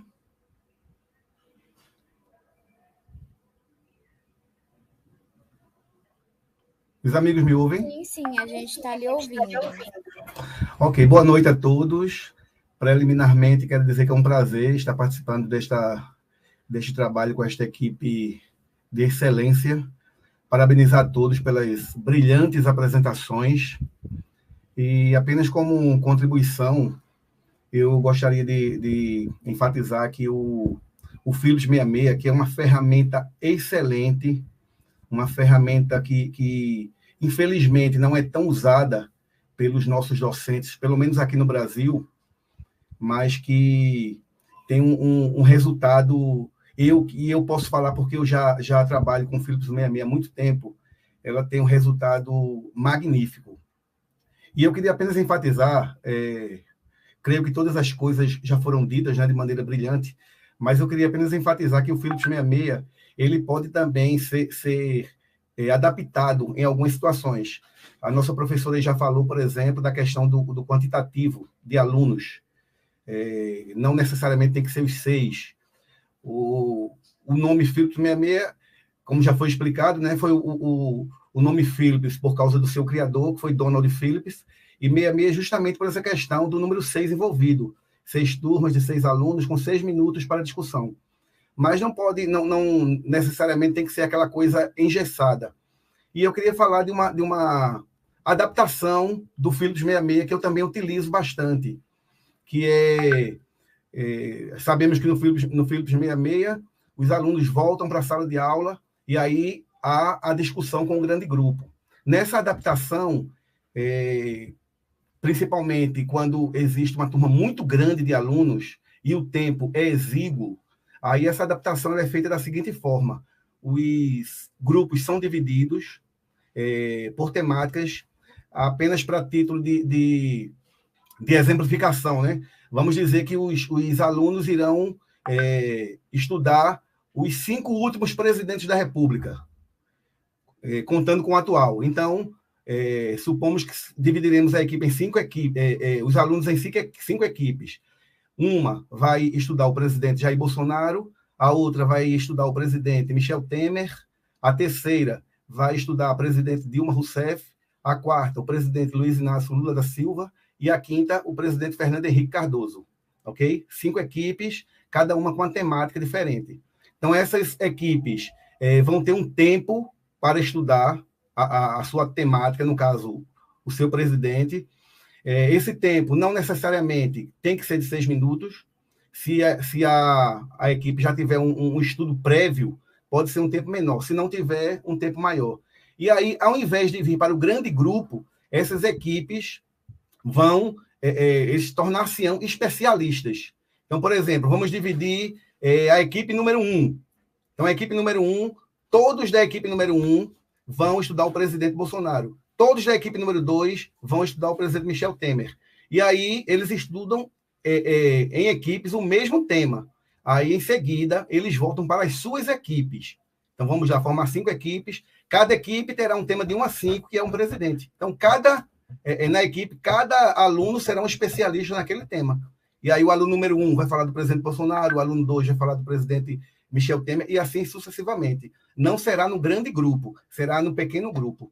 Isso quando não há tempo suficiente e, principalmente, quando há um quantitativo grande de alunos. Ok? Então, seria mais uma adaptação ao Philips 66.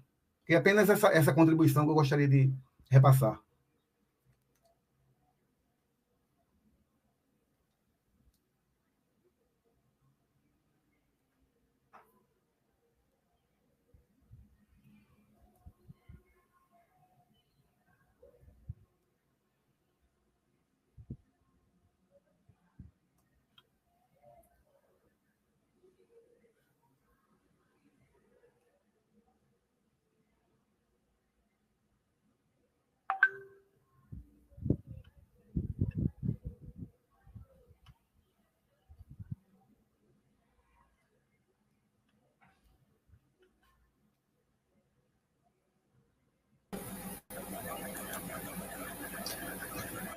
Oi, professor, tudo bom?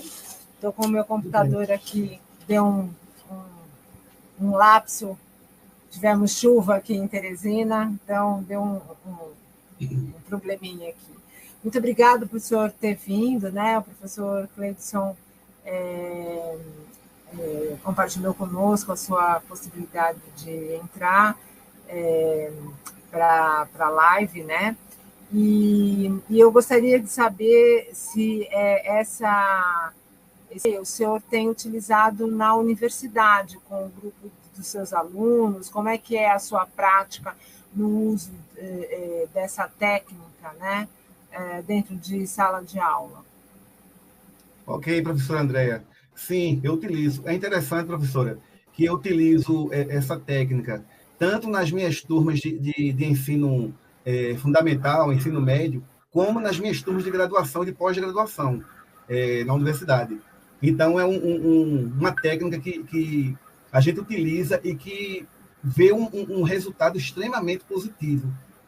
Então, utilizo sim na universidade, tanto no curso de pedagogia, onde eu ministro aula, no curso de história, e assim, os alunos também eles se envolvem bastante. A gente utiliza, assim, em alguns momentos, técnicas lúdicas, concomitantemente com a utilização do Philips 66, e o resultado tem sido extremamente positivo e prazeroso. Muito legal isso, né? Porque a gente, às vezes, tem problema, né, com o uso de determinadas tecnologias, enfim, e a gente resolve, muitas vezes, querer utilizar o celular, o computador, o tablet, né? E, nesse caso, é um ensino mais colaborativo que leva a uma situação de discussão, de reflexão, de fato, pensando mais nessa característica. Eu acho que eu acho que seria a nossa função como professor, né? Como diria um professor norte-americano, o Hatz, que ele dizia que a função do professor é ensinar a pensar, né? Não que não que na realidade as pessoas não pensem, mas o que ele estava querendo dizer era conduzir exatamente essas atividades de reflexão, né? De possibilidade de refletir sobre temáticas e poder debater, discutir, criar argumentação, enfim. Então, agora eu vou passar a fala para o professor Cleidson, não sei se ele quer fazer algum comentário, alguma pergunta. Eu não vi no chat aqui se as pessoas que estão participando, né, da live hoje se fizeram alguma questão. Vou dar uma olhadinha enquanto o professor Cleidson dialoga com o senhor. Ok. Então, professor Jairo, desde já agradeço, né? Reiterar aqui a admiração pelo seu trabalho, já conheço de longa data, estivemos juntos agora recentemente, né? Que em Teresina realizando mais um trabalho. Conheço também os seus livros, né? O professor Jairo também tem atuação como editor de livros e tem contatos também de editoras, né, professor Jairo? Isso. E, assim, eu sou entusiasta, né, do seu trabalho. Apresentei aqui para as meninas, minhas colegas aqui do mestrado, que também gostaram bastante, né? Professora Francisca, que fez a referência especificamente do capítulo 10, das técnicas, né, estratégias para trabalhos em grupo.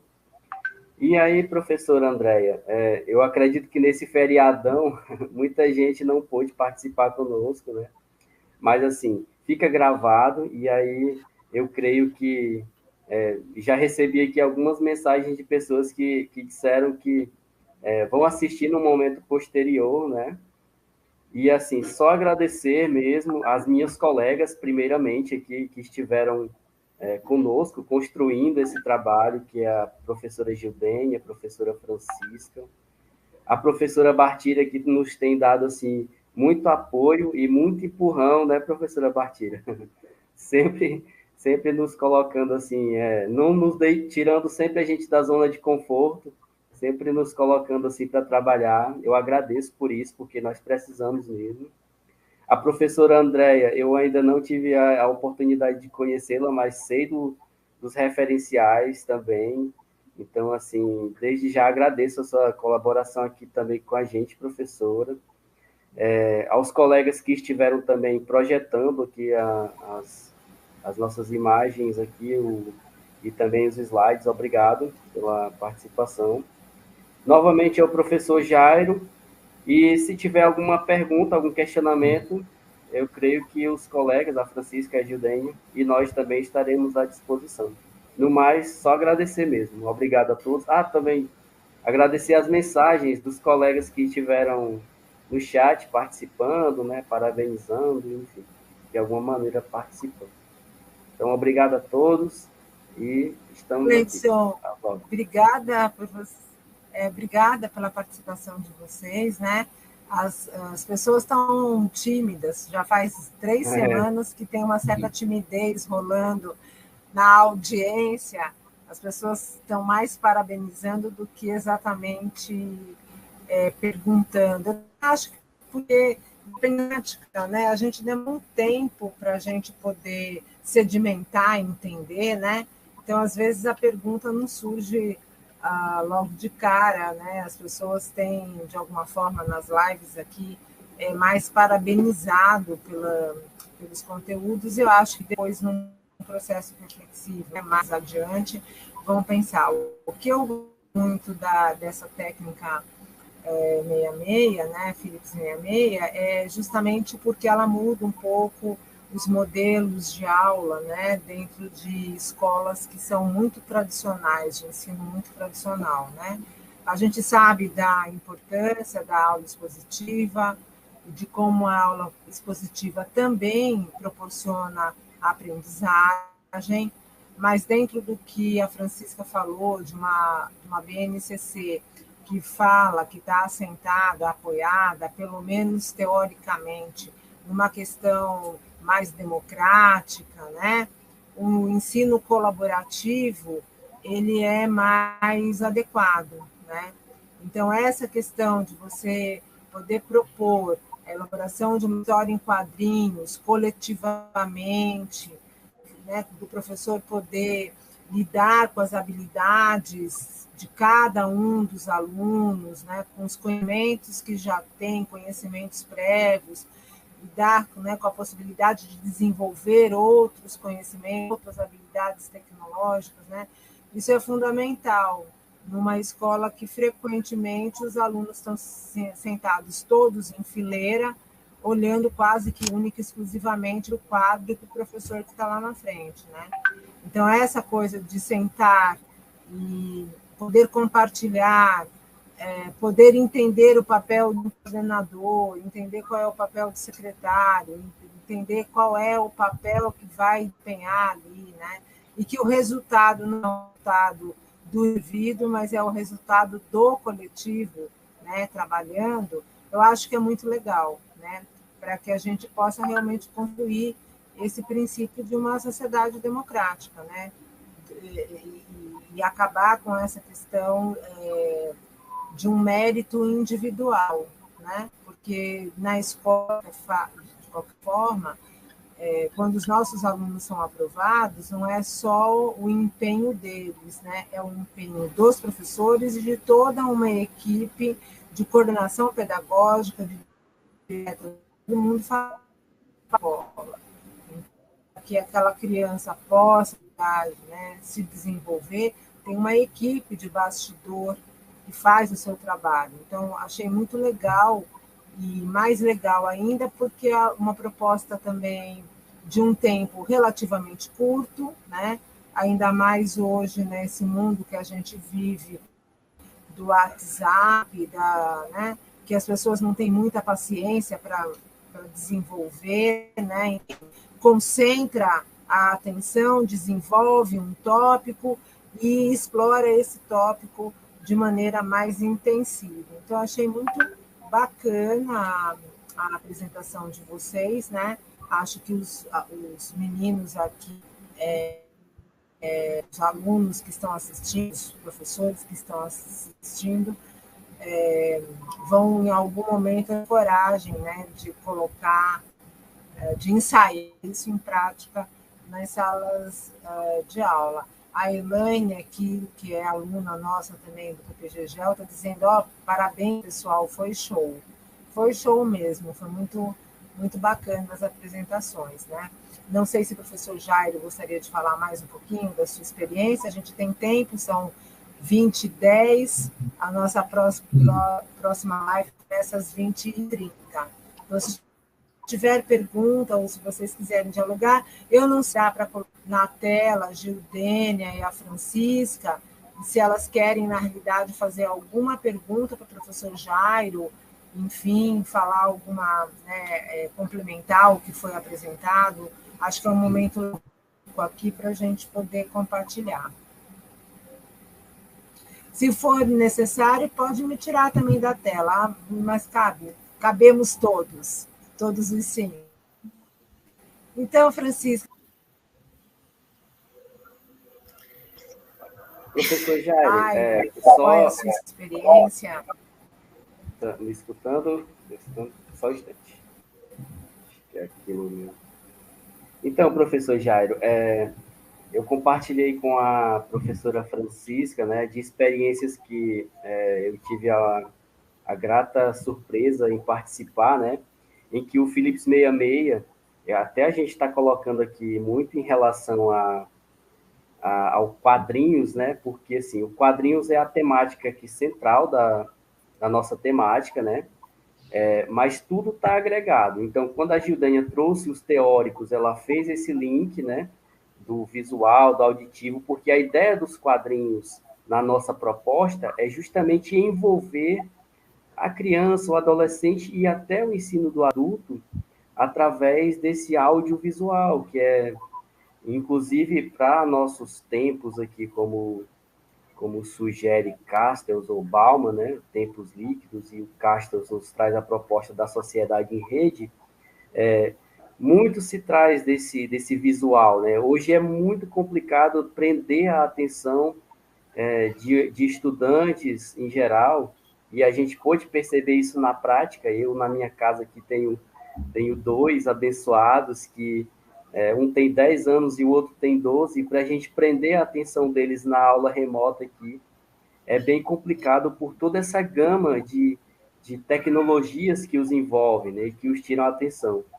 E eu estava exemplificando para a professora Francisca como o Philips 66, ele agrega tudo isso, porque ele te dá a oportunidade, como eu já expliquei para ela, que nós fizemos um exemplo desse na praia, né? Então, assim, foi colocado lá, era ensino de adultos, e, assim, surtiu muito efeito. Já fizemos também, tirando da sala de aula, colocando na cobertura de um prédio. Foi outro exemplo que nós fizemos, conduzidos pelo professor Jairo, né? Que eu tive a possibilidade de participar também. E, assim, foram experiências ótimas, porque a gente sai daquele ambiente de sala, mas continua compartilhando conhecimentos e trazendo toda essa linguagem geográfica, né? Que nos possibilita trabalhar com o Philips 66. Então, referência novamente ao professor Jairo, né? Com quem eu tive essa surpresa de participar. E aí, professor, se o senhor puder nos contar um pouquinho dessas experiências, eu acho que seria bem interessante. Pois não, professor Clemson.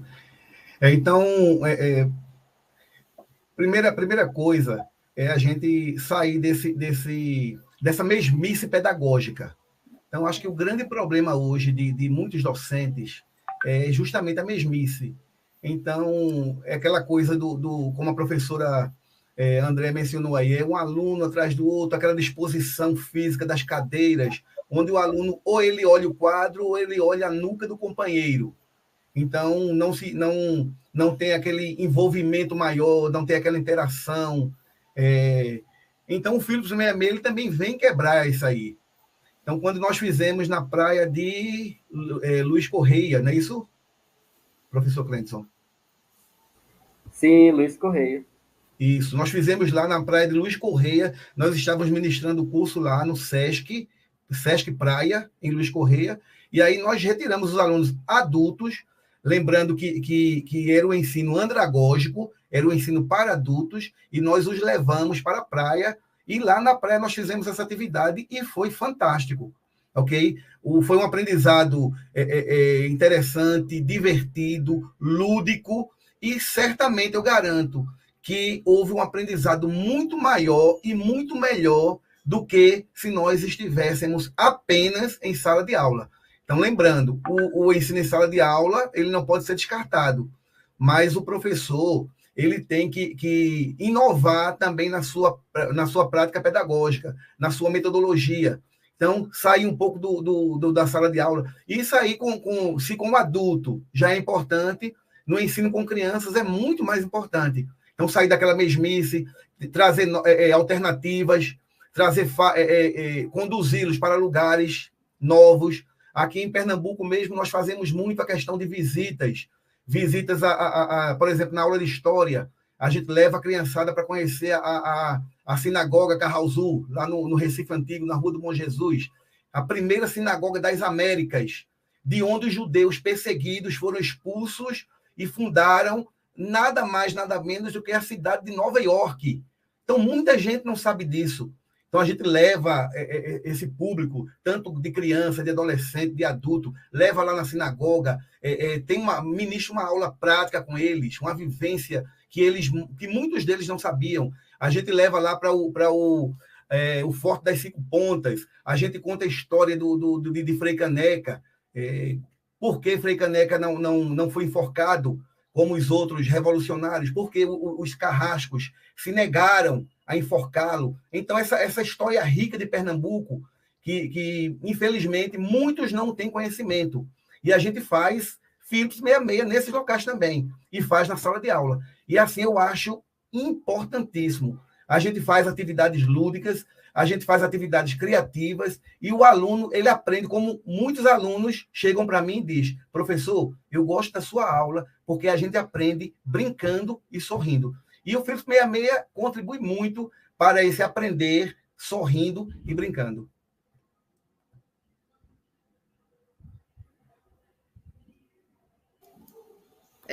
Eu achei bem interessante essa técnica, né? Porque envolve muitas coisas interessantes, né? A primeira coisa que eu destacaria assim é esse caráter democrático da sala de aula, né? Todos têm oportunidade de dialogar, né?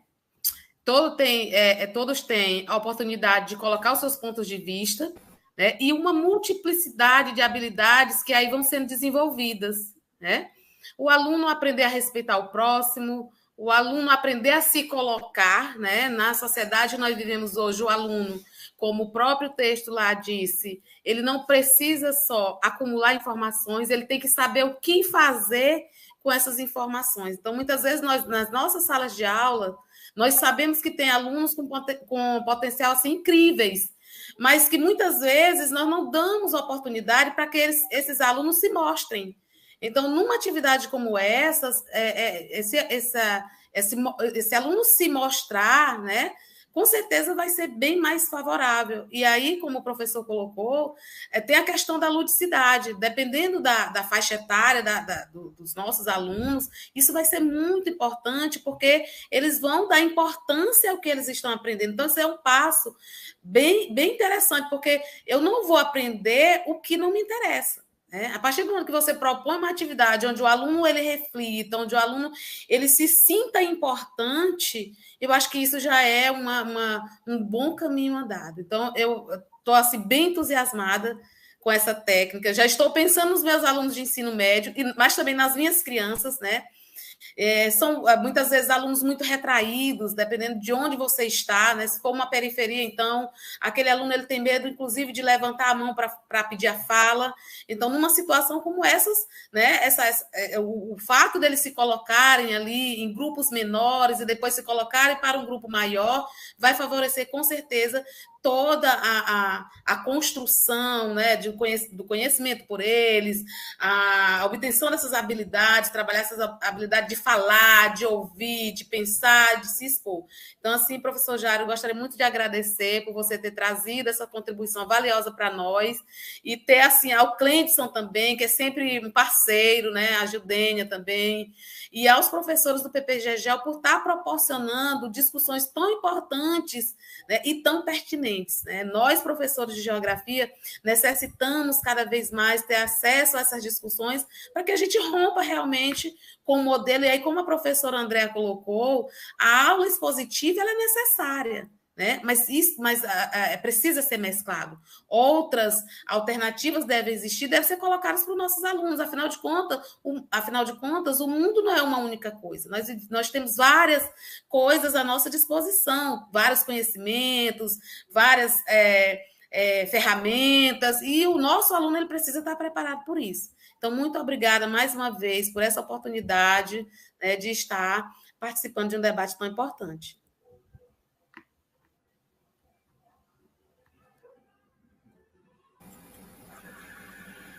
Gildênia, você tem alguma questão a fazer, algum comentário para concluir, enfim, ou para debater com o professor Jairo?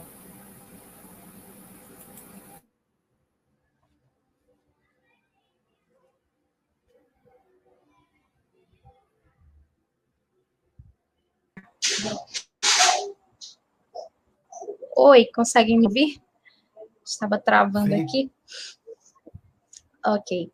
Então, gente, eu só tenho também a agradecer pela oportunidade de estar aqui, tanto aprendendo quanto compartilhando conhecimento com todos vocês, professores, colegas de profissão, com certeza, cada um com a sua bagagem de conhecimento, a sua bagagem de experiência, e que isso traz uma riqueza muito grande para quem está ainda na graduação, nosso público, a grande parte ainda está na graduação, para quem está em um programa de pós-graduação, e essas experiências, elas são válidas. Eu fiquei muito feliz quando o professor Jairo afirmou que ele consegue aplicar a mesma prática metodológica no público da educação básica e também no público da graduação e da pós-graduação.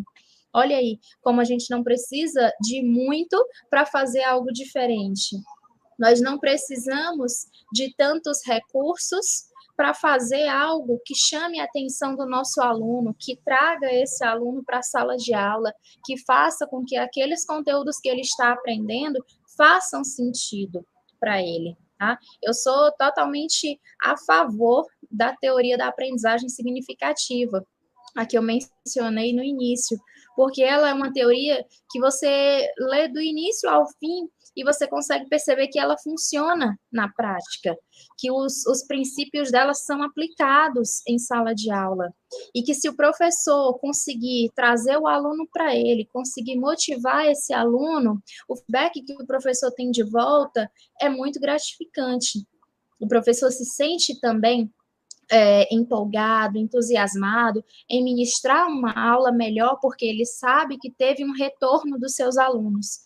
Né? Então, é muito importante compreendermos e ficar essa dica para nossas aulas, para as nossas práticas em sala de aula, que não precisa de muito para que nós possamos fazer o diferente, para que nós possamos atuar em sala de aula com os nossos alunos e fazer com que esses alunos gostem da escola, com que eles gostem de estar ali, porque os nossos relatos, na maioria deles, da educação básica em especial, são de alunos que não gostam de estar na sala de aula, eles vão por obrigação, ou o pai manda, ou a mãe manda, a maioria deles vão por obrigação. Hoje em dia, infelizmente, nós observamos muito isso em sala de aula. E por que gera esse tipo de sentimento? Porque, às vezes, o professor não está conseguindo trazer um pouco o aluno para ele, trazer o aluno para suas aulas. E o aluno também não vai se sentir motivado em um ambiente que ele já esteja, digamos assim, atrasado em relação às inovações que o mundo oferece. Não que a escola seja isso, mas o professor tem que permitir que o aluno demonstre esse desejo de estar ali na sala de aula, para que isso faça sentido na vida do professor. Mas não também no sentido do professor se cobrar como ele sendo o único responsável por isso. A entidade família e escola precisam caminhar de mãos juntas, de mãos dadas, para que toda essa construção possa fazer sentido para a vida do aluno. Tá? Então, era isso, agradeço a todos vocês, agradeço a professora Bastira, a professora Andréia, professor Jairo, professor Clendson, professora Francisca, meus colegas de turma que estão aqui participando do mestrado, estão participando também no chat, muito obrigada pelos comentários de todos, fico feliz pela participação de todos, e é isso.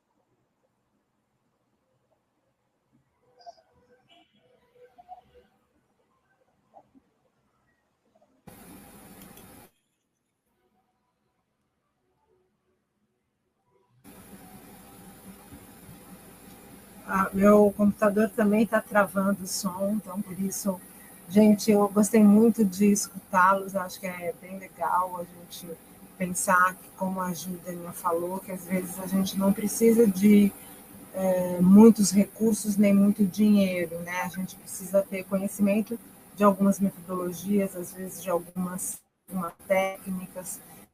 A gente tem que também vontade, né, de se aprimorar, de estudar. Essa é a vida do professor, né? Estamos sempre todos estudando o tempo todo. E pensar numa escola que possa ser um pouco mais criativa, né?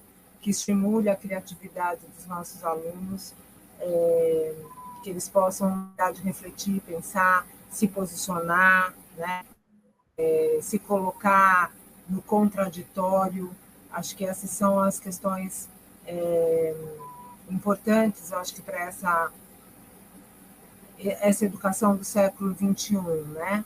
Eu acho que o que Francisca falou, a gente lembrando do relato do Jacques Delors, né, a Educação para o Século XXI, que falava no aprender a aprender, no aprender a, né, o aprender a conhecer, falava dos pilares, né, de saber viver em conjunto, né, saber conhecer, saber fazer.